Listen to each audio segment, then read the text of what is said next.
안녕하세요. 캐나다 아동작업치료 선생님 젤라쌤입니다. 오늘은 질문의 답을 좀 해볼게요. 자, 오늘의 질문입니다.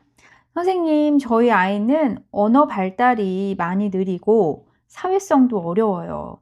그런데 기억력은 좋아서 한 번 왔던 곳은 아주 잘 기억해요.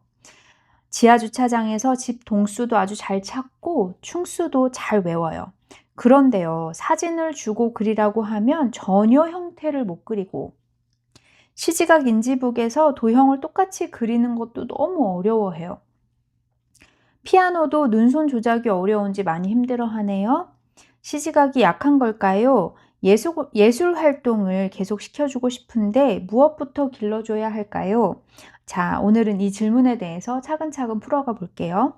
자, 아이를 치료하는 데 있어서 가장 중요한 첫 단계는 바로 아이의 강점과 약점을 잘 이해하는 거예요. 저희는 물론 약점을 증진시키려고 노력을 하겠지만 강점을 최대한 이용해야 하거든요. 자, 이 친구는 제가 봤을 때는 인지 프로파일상 굉장히 불균형한 발달을 보이고 있는 걸로 보여요. 강점부터 한번 살펴볼까요? 이 아이는 장소, 동선, 충수 잘 기억한다고 하셨어요. 그리고 한 번 갔던 곳 잘 찾아가고 공간 안에서 이동 경로를 아주 잘 기억해요. 여기서 이해할 것은 어머님이 이제 기억력이 좋다라고 말씀하셨는데 사실 기억력은 여러 종류가 있어요. 그래서 그 여러 가지의 종류 중에서 이 친구는 어떤 기억력이 좋은지 한번 살펴볼게요. 기억에서 중요한 거 첫 번째는 우선 절차 기억이라는 게 있어요. 이거는 과정을 기억하는 거예요. 몸으로 익힌 행동 혹은 반복된 동작을 기억하는 능력으로 자전거를 탄다든지 뭐 집까지 가는 길을 기억하거나 혹은 자주 가는 장소나 동선을 기억하는 것들, 이런 것들 모두 절차 기억이에요. 이 기억의 특징은 언어가 약해도 이 기억은 강할 수 있고요. 반복을 통해서 자동적으로 잘 익혀지죠. 자, 두 번째는 의미 기억이에요. 의미 기억은 사실 인지에서 가장 중요한 기억입니다. 이건 뭐냐면 뭐 글자나 사물의 이름이나 개념을 아는 거예요. 즉, 노랑이라고 하면 그게 노랑이 무슨 뜻인지, 고양이라고 하면 그 고양이가 어떤 뜻인지를 정확하게 아는 거죠. 그래서 글자를 보고 그게 의미하는 것이 무엇인지에 대해서 이해하는 게 바로 의미 기억이에요. 그래서 이게 만약에 어려우면 그림을 보고도 이름을 얘기하지 못한다든지 혹은 이게 뭐야 했을 때 대답을 못하거나 혹은 같은 그림을 보고 매번 다른 이름을 말하기도 합니다. 즉, 보고는 있지만 그게 무엇인지 제대로 개념이 아직 잡히지 않은 거죠. 자, 다음은 일화 기억이에요. 에피소딕 메모리라 그래서 어떤 이벤트 기억이에요. 개인의 경험이나 사건에 대한 기억이고요. 어제 뭐 했어?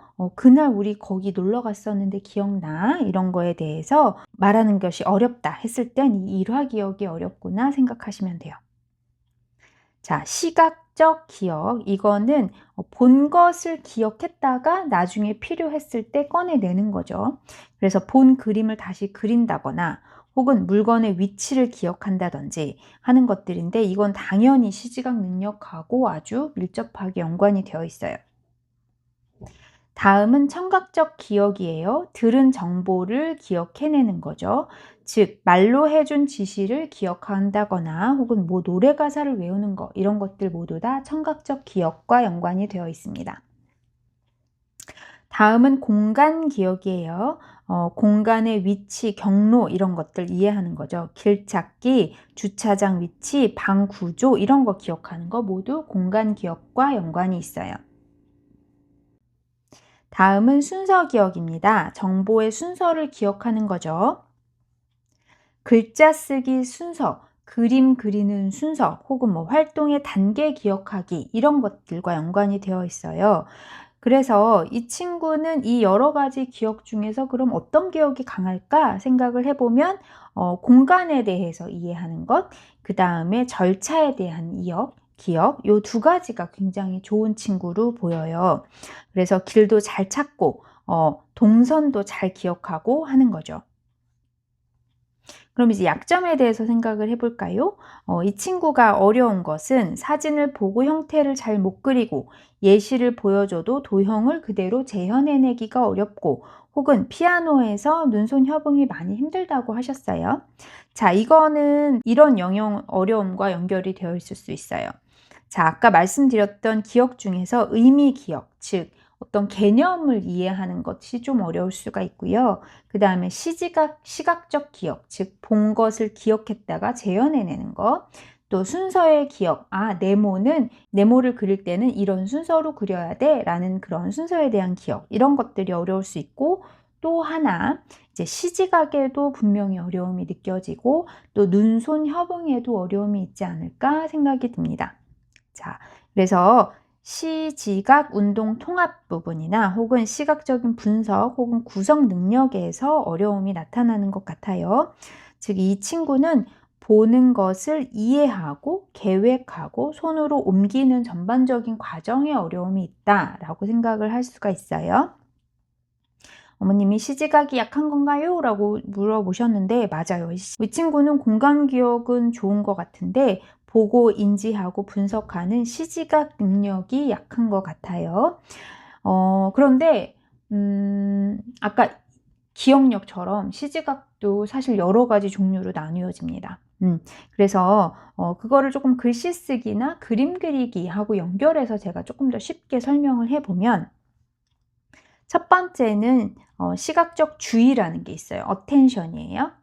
즉 봐야 할 것을 계속 집중해서 보는 능력을 시각적인 집중이라고 하고, 그림을 그리다가 딴 데를 본다든지, 선을 긋다가 중간에 계속 따라 보지 못하고 중간에 끊어진다든지, 비슷한 걸로 글자를 한 줄을 읽다가 자꾸 놓친다든지, 이런 것들은 운동하고도 연관될 수도 있고 시각적 주의, 어텐션 때문에 어려움이 나타날 수도 있어요. 이것도 잘 분석을 해보셔야 되는데, 자, 이거는 보고는 있지만 계속 보고 있는 게 조금 힘든 경우.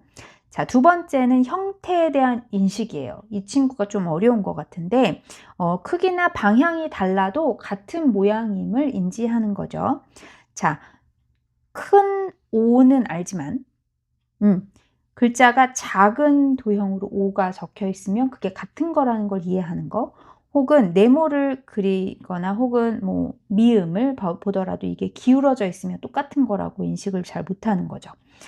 즉 모양을 개념이 아니라 보이는 그대로만 인식하는 게 이제 형태 인식이 어렵다라고 이해하시면 되고, 시각적인 변별, 이거는 구별해내는 거예요. 아주 작은 차이들을 이해하고 구별하는 거. 즉 한글로 보자면 이제 비읍하고 피읍이 비슷하게 생겼지만 다르잖아요. 이 차이를 이해하는 거, 혹은 B하고 D를 헷갈려 한다든지, 혹은 정사각형과 직사각형은 같은 네모지만 아주 미세하게 다르죠. 이런 부분을 이해하는 거. 즉 비슷해 보이면 그냥 다 같다고 생각하는 거예요. 자, 공간 관계에 대한 인식, 이건 공간에 대한 이해죠. 위치, 방향, 간격을 이해하는 거예요.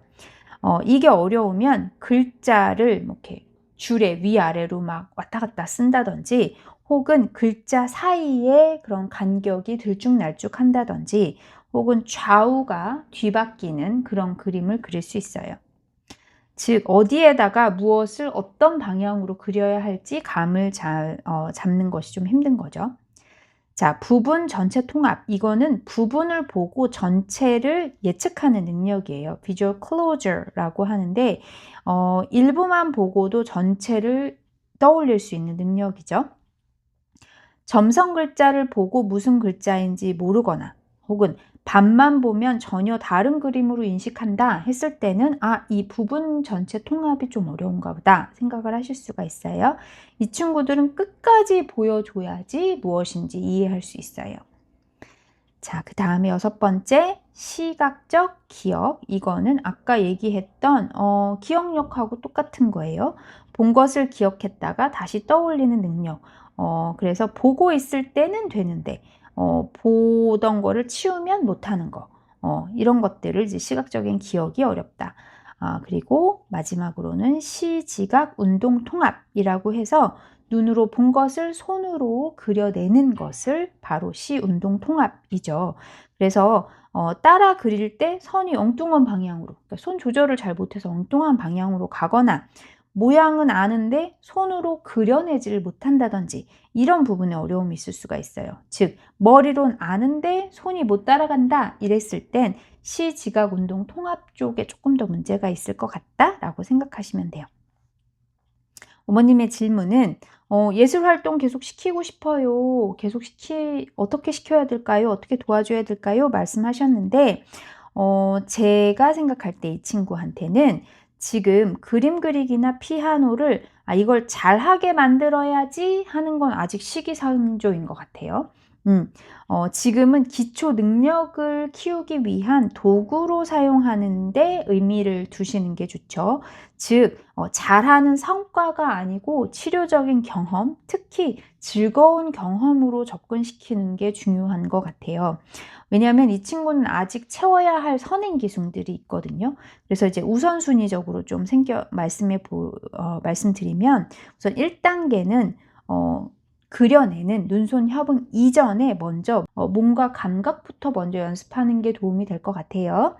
자, 연필을 잘 쥐고 예쁘게 그림을 그리는 건 지금은 중요한 것 같지 않고 먼저 필요한 건 우선 체간 안정성, 중심을 딱 잡고 그리고 다양한 조작 활동을 손놀이를 통해서 양측을 통합하는 연습 먼저 해야 될 것 같고 대근육 활동을 통해서 방향에 대해서 인식하는 거 이런 놀이를 혹은 뭐 촉각이나 고유성성 감각, 즉 몸을 움직임으로 인해서 자기의 몸을 먼저 잘 사용하는 연습을 하는 게 필요한 것 같아요. 그래서 그리기 이전에 몸을 쓰는 활동을 먼저 하시길 추천드립니다. 자, 두 번째는 시지각을 그리기로 연습하지 마세요. 자, 보고 따라 그려봐. 이거 지금은 이 친구한테는 너무 어려운 과제예요. 이 이전에 먼저 손으로 조작하면서 시지각 훈련을 같이 하는 활동을 하시는 거 추천드려요.